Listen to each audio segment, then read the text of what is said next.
Welcome back to Primetime News. Special welcome if you're watching on onespotmedia.com. A reminder as well that you can download our One Spot Media app in the Google Play Store or the App Store. That's the number 1 followed by the word Spot and Media.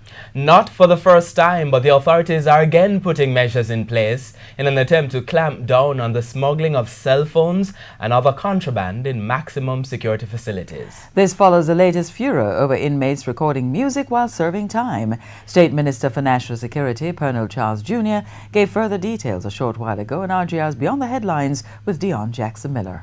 Behind the country's prison walls, it's not all doom and gloom. Prisoners have found ways to maintain contact with the outside world, boldly doing so on social media. And in the case of incarcerated dancehall artist Vybz Kartel, there's been a consistent release of new music, which saw him topping the iTunes reggae album charts last year with his album King of the Dancehall. So is Kartel recording or not? That is a question that I've also specifically asked. I haven't received anything in writing to that regard, but I am very concerned about some of the anecdotal information that I've received. May not be through official means, but there is certainly grave concern, which I share.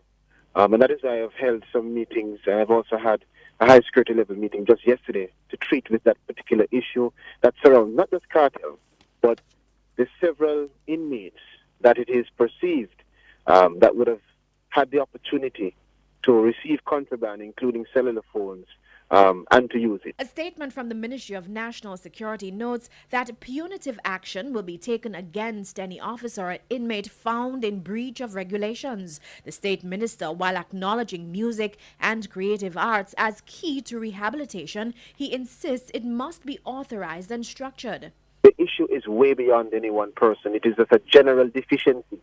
And so I've asked for a report in relation to the general deficiency, and it arises from the meeting I had yesterday, which included the commissioner, the deputy commissioners, it included DCP Blake from the JCS, the person in charge of search, the director of security, the head superintendents for the institutions that are relevant to these issues. And I've asked everybody to bring to me the solutions, the recommendations, the challenges within 48 hours.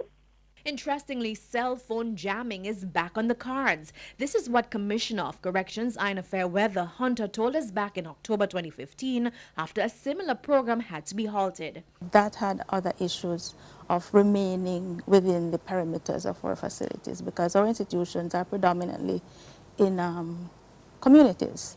And so we have had to look at our internal controls as well. The measures also include the installation of X-ray scanning machines and the use of metal detectors at the Tower Street, St. Catherine, and Horizon Adult Remand facilities. All recruits to the correctional systems will be polygraphed, while some inmates will be relocated and the spaces in all correctional institutions will be rezoned. The Department of Correctional Services is also deepening its collaboration with the Jamaica Constabulary Force and the major organized crime and anti-corruption agency in the analysis of data found on cell phones seized in correctional institutions. Janella Precious, TVJ News.